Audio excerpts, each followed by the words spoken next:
أعوذ بالله من الشيطان الرجيم وإني أعوذها بك وذريتها من الشيطان الرجيم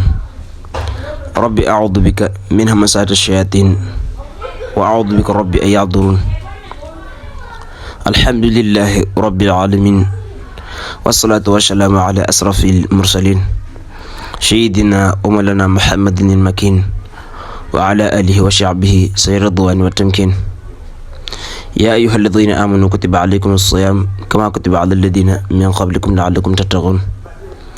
mbokk jullit di mbokk taalibe yi ñu leen di nuyu baax di leen ziara di leen balu xaq di leen baal di ñaan sunu borom subhanahu wa taala mu nangul nu sunu koor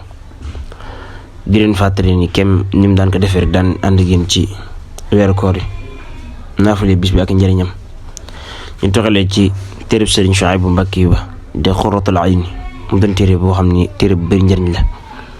kon bu ko defee bokk di ñëw ak yéen ci naafale maanaam guddig ñaar fukkeel ga ak juróom-ñaar Sëriñ Suhaybu Mbàkke wax ci téeram ba ni guddig ñaar fukkeel ga ak juróom-ñaar ku julli fukki rakka ak ñaar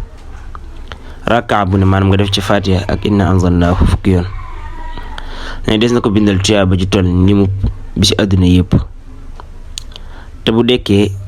ca mboolem yonente yi lañu koy boole maanaam bu dekkee ci mboolem yonente yi lañ koy boole kon mbokk yi mu doon lu am solo di ñaan sunu borom subhanahu wa taala ginnaaw ba ñu defee naafile mu nangul ñu sunu jëf